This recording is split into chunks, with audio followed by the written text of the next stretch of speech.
구약성경 1176 혹은 1177페이지 에스겔 19장 1절로 마지막 절까지 한 절씩 교독하겠습니다. 너는 이스라엘 고관들을 위하여 애가를 지어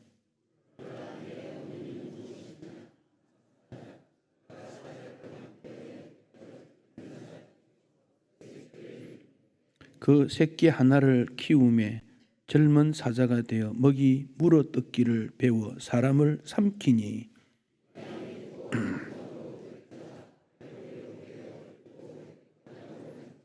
암사자가 기다리다가 소망이 끊어진 줄 알고 그 새끼 하나를 또 골라 젊은 사자로 키웠더니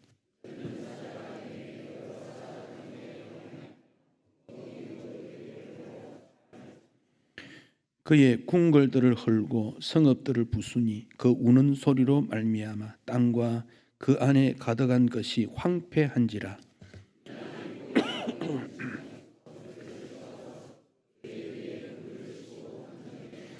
우리에 넣고 갈고리를 꿰어 끌고 바벨론 왕에게 이르렀나니 그를 옥에 가두어 그 소리가 다시 이스라엘 산에 들리지 아니하게 하려 함이라.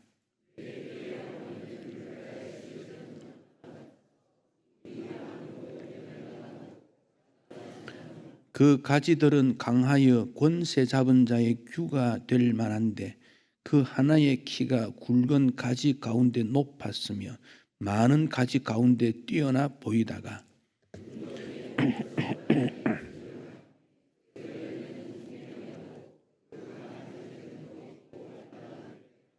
이제는 광야 메마르고 가물이 든 땅에 심어진 바 되고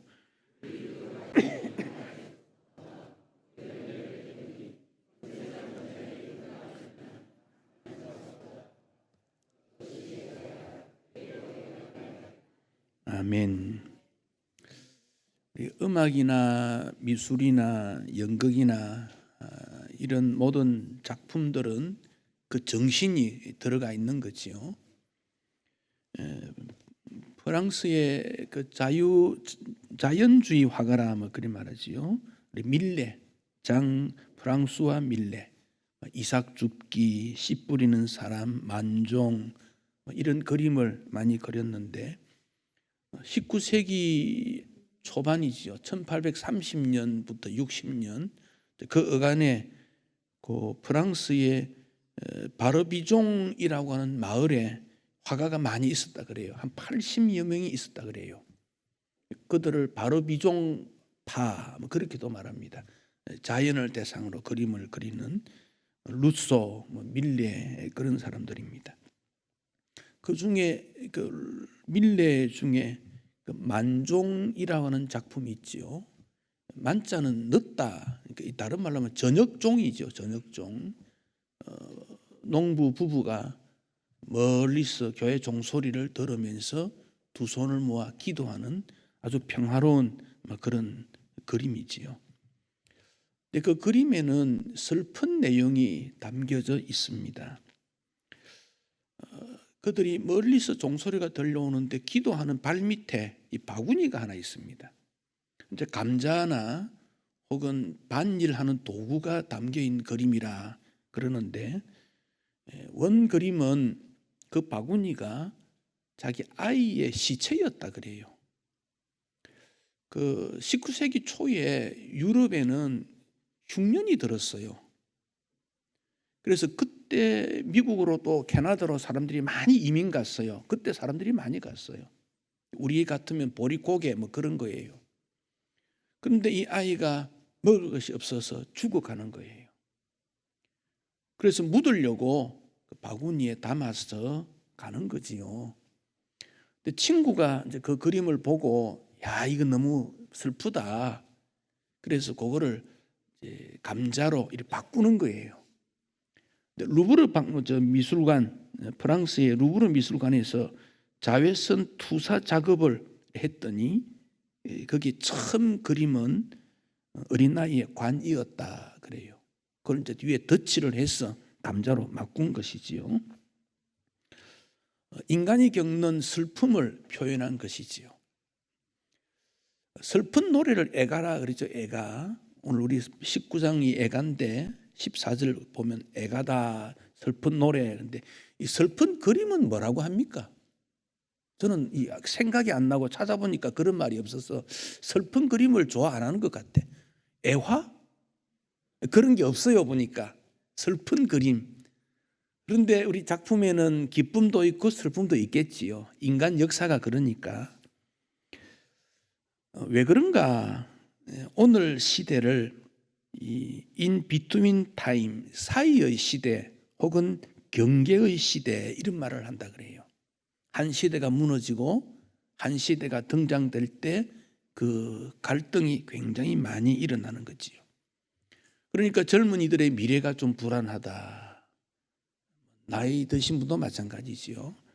전문직도 어려움을 당하는 그런 시대. 사람들이 우울해지고 그래서 분노가 나타나고 대한민국을 분노공화국이다. 욱하는 마음 그렇게 표현하고 대중들이 막 도시에서 뛰어나가서 막 외치는데 정말 그 외침 때문에 뛰어나가는 건지 아니면 마음에 있는 슬픔이나 고통이나 분노를 표출하는 방법이 될 수도 있거든요. 스포츠 할 때 축구장에 사람들이 막 모이고 농구장에 모이고 배구장에 모여서 응원을 하는데 우리 편이 이기면 좋아하지만 패하면 막 분노하잖아요. 왜 그런가 하면 자기 마음에 있는 것을 밖으로 표현하는 거예요. 그런 방법으로. 이번에 북한에 가서 축구하고 왔는데 우리 선수들이 어려움을 당했다니 그 국민들 전부가 그럴 수 있나 막 그러지 않습니까? 그러게 쌓이면 우울도 되고 우울증 증상도 나타나고 우울증을 영혼의 감기다 그런 말이에요. 누구나 살아갈 때 한 번씩 온다는 거지요. 자기도 모르게 왔다가 떠나기도 하고 그런 일들이 역사 속에도 일어나는 거지요. 나라 전체가 그런 어려움에 빠지게 되는 거지요. 하나님께서 에스겔에게 슬픈 노래를 만들어 불러라 그랬죠. 14절 이것은 애가다. 후에도 애가가 된다. 그 1절에도 그렇지요. 애가를 지어 부르라. 근데 1절을 보십시오. 누구를 위해 부르라는 거예요? 이스라엘 고관들, 그 지도자들이에요. 사실 우리 모두를 의미하고 있습니다.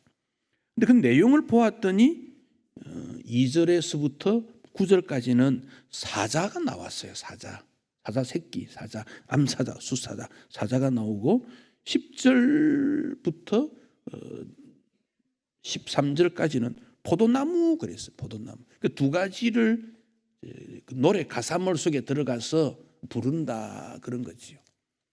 사자와 포도나무 이거는 관계도 맞지 않고 또 우리와는 아주 먼 이야기지요. 그런데 이스라엘 사람들에게는 사자, 포도나무가 아주 밀접한 관계가 있어요. 사자란 말이 어디에 나오느냐 하면 창세기 49장에 나옵니다. 창세기 49장은 야곱의 축복의 내용입니다. 야곱 아들이 12 아닙니까? 근데 야곱이 참 파란만장한 삶을 살았지요. 130이 될 때 130세가 되는데 흉년이 왔어요. 그래서 애굽으로 내려갑니다. 그래서 애굽에서 17년을 삽니다. 그래서 147살에 죽습니다. 그런데 그 팔레스틴 땅에서 애굽으로 내려갈 때 그때 이미 요셉은 형들에게 발려서 내려갔지요. 애굽에 내려가서 지금의 이집트에 내려가서 정말 고생 끝에 국무총리가 되어 있지요. 7년 풍년이 오고 7년 흉년이 왔는데 애굽 땅뿐 아니라 주변 나라 다 흉년이 든 거지요. 그래서 팔레스타인에 사는 야곱의 아들들이 야 굶어 죽을 수는 없다. 그런데 정보를 들으니까 애굽에 곡식이 있다더라. 그래서 곡식 사러 갑니다. 베냐민은 두고 10명 형제가 내려가는 거지요. 근데 야곱이 이렇게 보니까 형들이라 알아보았어요. 그래서 대화하는 중에 신분도 조사하고 막 하다가 보니까 얘기를 합니다. 우리가 원래 12명 형제였는데 한 명은 죽었고, 야곱 요셉을 말하는 거지요. 한 명은 아버지 집에 있고 10명이 왔어요. 근데 그 요셉하고 베냐민은 한 어머니예요. 야곱 원래 아내가 넷 아닙니까?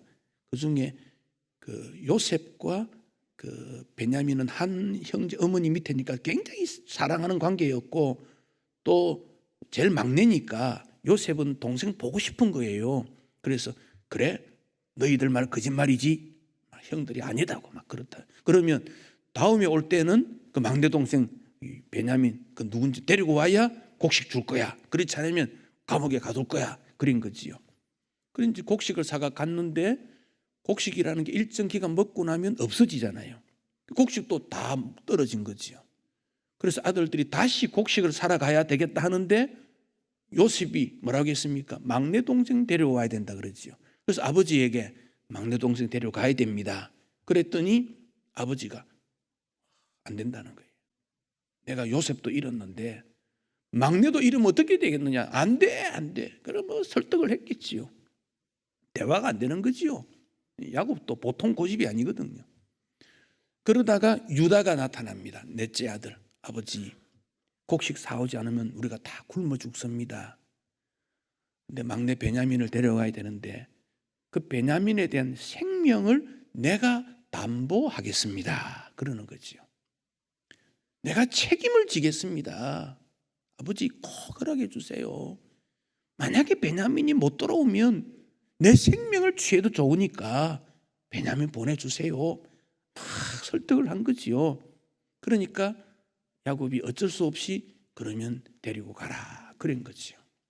유다가 어떤 사람입니까? 형제들을 위해서 자기 생명을 담보해서 막내 동생을 데리고 갔고, 뿐만 아니라 그 베냐민의 생명을 지켜주는 역할을 유다가 했다는 거지요.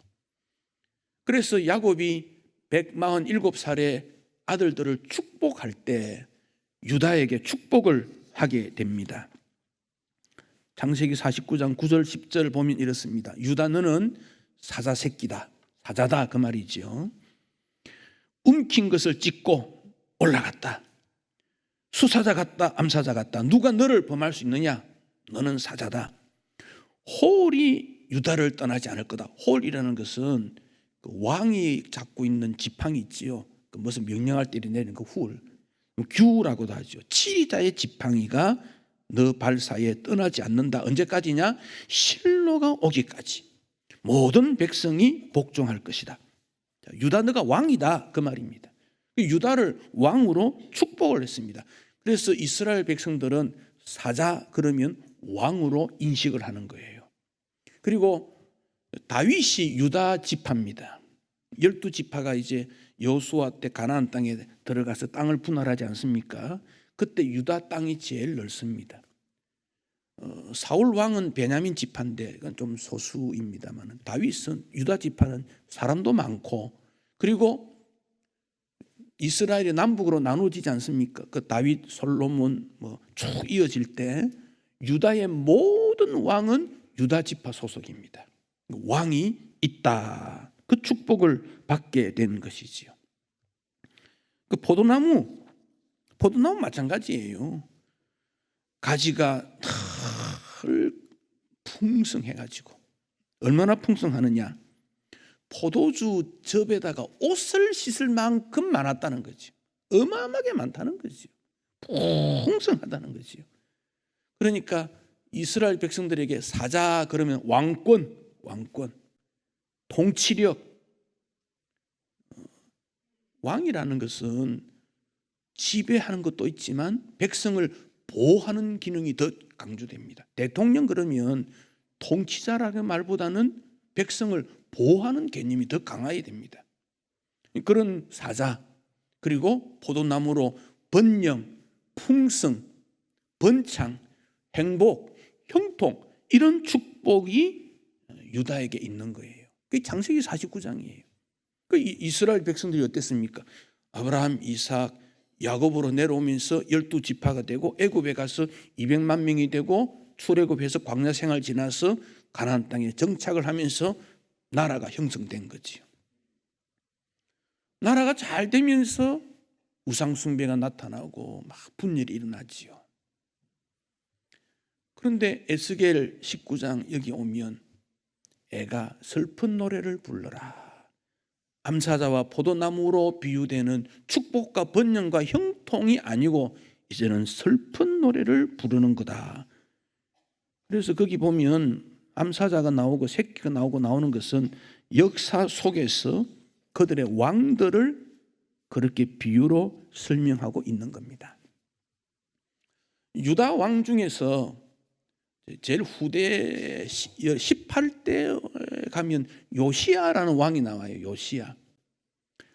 요시야가 8살에 왕이 되는데 통치를 아주 잘하고 종교 개혁을 할 만큼 멋진 왕이었어요. 그래서 요시야가 산당, 우상 숭배 이런 거 다 정리해요. 요시야가 참 잘한 왕이에요. 요시야 아들이 3명입니다. 첫째는 요야김, 첫째. 둘째가 요아스, 셋째가 시드기야. 그렇습니다. 그런데 이 세 명의 아들 중에서 왕은 둘째가 먼저 됩니다. 요아스가 됩니다. 왜? 똑똑하니까. 아버지가 볼 때 똑똑하면 뭐 그렇게 세워놓을 수도 있겠지요. 요아스가 이제 왕이 되는데 그때 상황이 어떤가? 그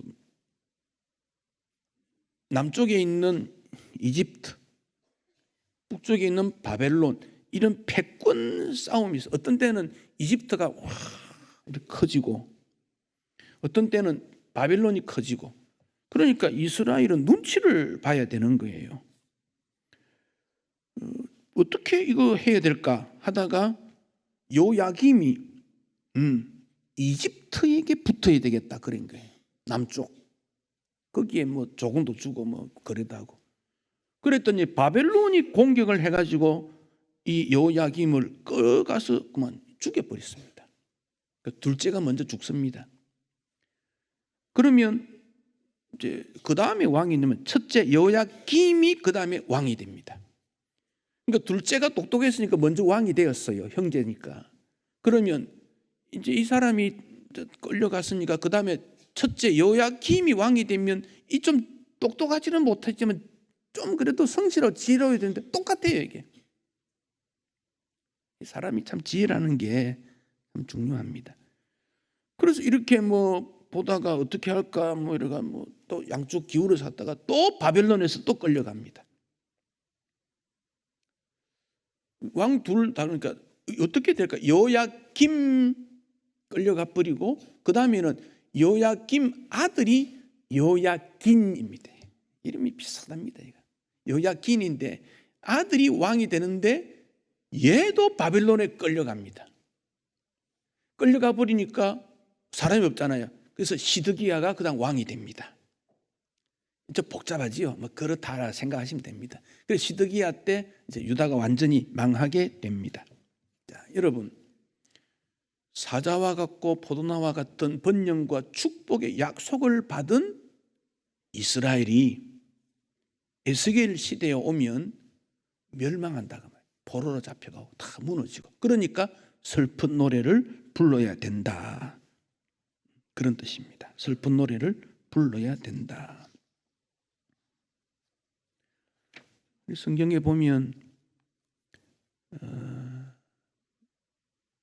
가지가 강하고 권세 잡은 자 11절에 보면 규가 될 만한데 뛰어나 보였는데 뽑혀서 땅에 떨어지고 동풍에 말라버리고 꺾이고 다 그런 어떤 내용들을 말씀하고 있습니다. 그런데 19장에서는 요시야의 아들 중에 첫 번째 왕이 되던 요아스 언급이 되고 그다음에 요야김 언급이 되고 시드기야 언급이 되는데 요야긴은 등장되지 않습니다.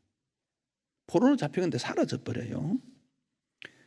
근데 여호야긴은 어떻게 하느냐 하면 바벨론의 포로로 잡혀갔는데 37년을 거기서 삽니다. 근데 바벨론의 왕이 또 바뀌지 않습니까? 왕이 바뀌니까 여호야긴은 감옥에서 풀려서 왕의 식탁 위에 먹을 것을 나누며 왕 대접을 받습니다. 이 여호야긴이 누구냐? 마태복음 1장을 한번 보시지요. 마태복음 1장. 마태복음 1장 11절을 보십시오. 11절. 자, 어디로 잡혀갔습니까? 바벨론으로 사로잡혀 갈 때 요시야 아까 왕 설명 들었지요. 누구 나옵니까? 여고냐와 그 형제를 낳았다. 이 여고냐가 누구냐면 여호야긴의 바벨론식 이름입니다. 여호야긴은 히브리식 이름이고 여고냐는 바벨론식 이름입니다. 그가 바벨론으로 잡혀갔다 그 말입니다. 그런데 12절 바벨론으로 사로잡혀 간 후 여고냐는 어떻게 했다?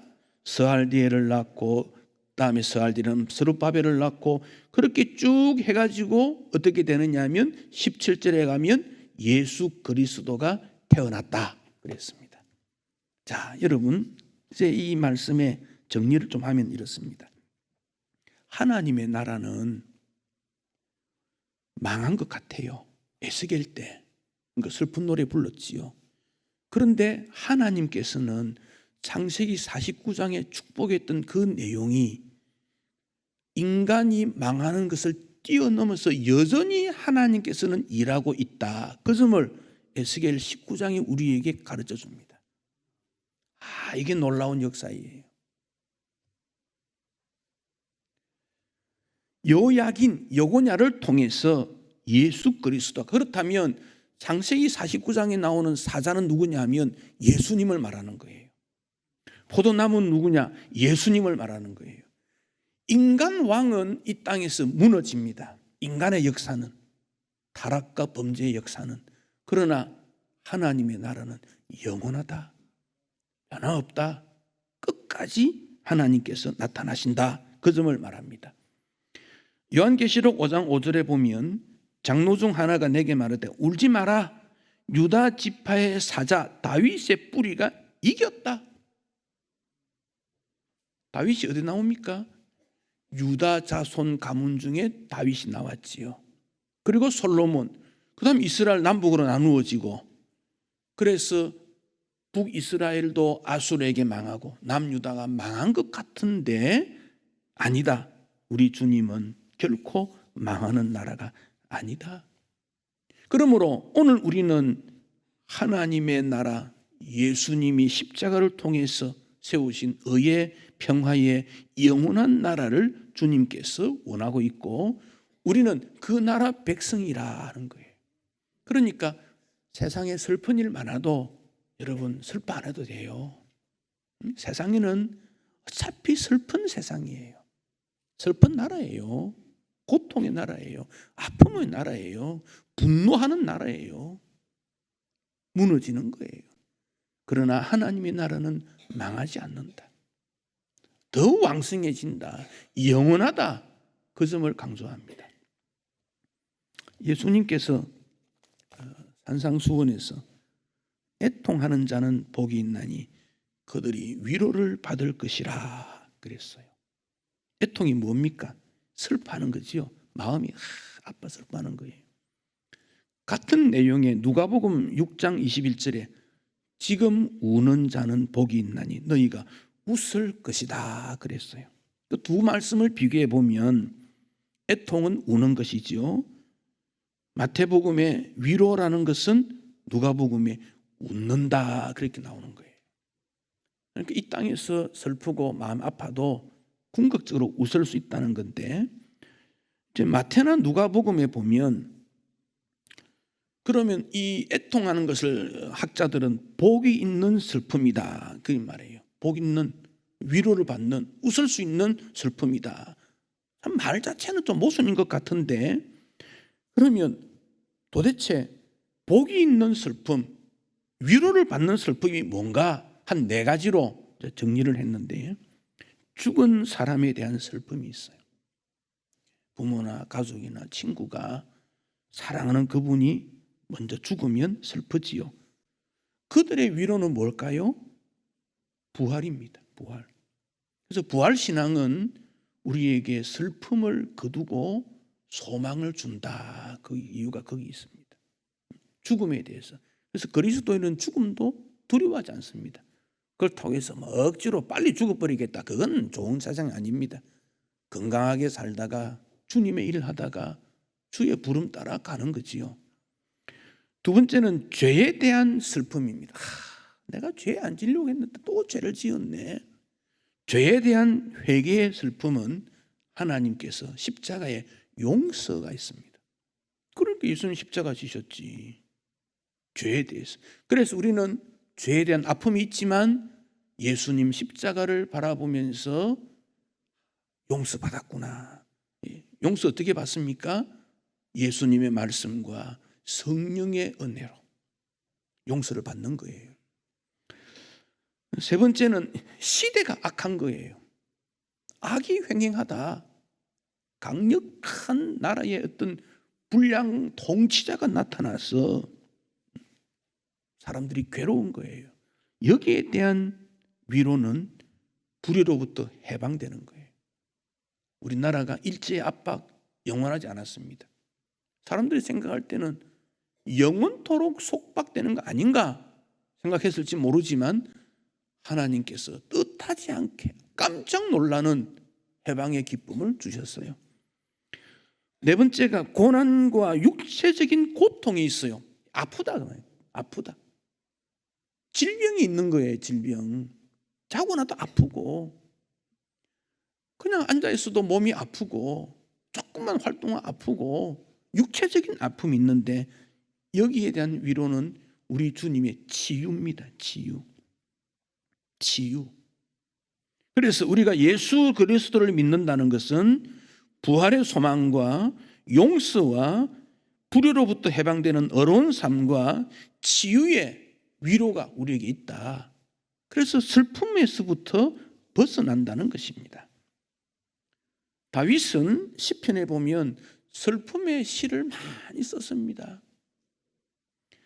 예레미야 선지자 눈물의 선지자라고 하지 않습니까? 가장 슬픈 사람이 누굴까요? 십자가에 달리신 예수님입니다. 왜냐하면 예수님은 죄도 없는데 십자가의 고난을 통해서, 왜? 모든 인류의 구원을 위해서. 그래서 예수님의 십자가는 슬픔의 최절정으로 여겨집니다. 이 애통은 회개하는 사람에게 하늘 위로로 등장됩니다. 우리 찬송가가 선교사들이 들어와서 빨리 찬송가를 만들어서, 찬송가, 옛날 말을 찬미가, 신정 찬송가 많이 있는데 1931년 판에 김환란 박사 2대 총장이었지요. 풍랑에서 구원함이라는 제목의 시가 찬송이 됐는데, 우리 찬송에도 보면 345장 찬송가입니다. 그 당시 가사에 이렇습니다. 캄캄한 밤 쌀쌀한 바람 불 때 만경 창파 그 넓은 바다에 고독한 배 한 척이 떠나가니 위태하구나. 성도를 가르칠 수도 있고 나라를 가르칠 수 있습니다. 미친 바람 널 쉬지 않고 불며 그 놀란 큰 물 파도 일때 연약한 저 뱃사람 어찌할까 참 가련하구나. 물결을 칠 때 배 의지하는 사공 외로운 중 큰 위협 느끼며 무릇 하늘 우러러 쳐다보며 천붓게 비는 말, 주 하나님이 죄인 구워보사 이 물결을 다 잔잔케 하시고 참 불쌍한 이 인생 살리소서. 사랑의 하나님, 권능의 손 그 노를 저으시니 모진 바람 또 험한 큰 물결 제 아무리 힘있게 몰려와도 잔잔케 하시네. 애통하는 마음. 그러나 주님은 그 시대 기독인들의 기도를 들으시고 우리나라에 자유를 주었습니다. 애통한다는 것은 그 사람의 영이 살아있기 때문입니다. 눈물은 인간만이 의미 있게 흘립니다. 진실한 사람은 눈물이 있습니다. 간절히 기도할 때 눈물이 납니다. 아프고 고통받는 사람 위해 기도할 때 눈물 납니다. 사랑하는 사람 마음이 아플 때 눈물이 납니다. 위선과 허례의식의 껍질을 벗으려고 할 때 눈물을 통해서 벗게 됩니다. 그것은 진실이요 영성입니다. 오늘 우리는 시대의 아픔, 세상의 고통, 병든 자, 헐벗은 자, 외로운 자를 보면서 이념이나 정치적 논쟁을 떠나서 주님 앞에 울어야 하는 그 시점에 있습니다. 그러나 예수님을 통해서 소망이 있고 기쁨이 있습니다. 우리 예수님이 죄의 옷을 벗기시고 의의 옷을 우리에게 입혀주셨기 때문입니다. 여러분 중에 기쁨이 없다 그런 분이 계신다면 하나님 앞에 진실되게 애통하는 마음을 가지시고 기도하면 성령이 주시는 기쁨, 성령의 열매 중에 있는 희락, 기쁨이 우리에게 주어집니다. 왜냐하면 유다 지파의 사자 예수님이 세상을 이겼고 죄를 이겼기 때문입니다. 그리고 우리에게 소망을 주었기 때문에 우리도 넉넉히 이길 수 있다. 그렇게 말씀했습니다. 우리는 울어야 할 때입니다. 고단한 삶 속에 주 하나님은 찾아오시고 우리를 치유하시고 우리를 통하여 새로운 존재를 만들어 주셔서 우리는 주님을 찬양하고 경배하고 하나님의 위로가 임하는 축복을 우리 주님은 열어놓으셨기 때문입니다. 에스겔이 슬픈 노래를 부르지만 그 노래 안에는 부활이 있고 소망이 담겨져 있기 때문에 결코 절망하지 않습니다. 사랑하는 성도 여러분, 나는 세상 볼 때 그냥 제3의 길로 걷겠다. 우리가 그럴 수 없거든요. 세상에 다 살지 않습니까? 아프지 않습니까? 아픔이 많지 않습니까? 그러나 예수 그리스도를 통해서 웃을 수 있고 감사할 수 있고 기쁠 수 있다. 이게 뭡니까? 신앙입니다. 그래서 의인은 믿음으로 산다. 바울은 그렇게 선포하고 있습니다. 예수를 믿는 힘으로 승리하시고 하나님이 주신 능력으로 기뻐하시고 성령이 여러분 마음속에 계실 때 감사와 평강이 충만하시기를 축복합니다.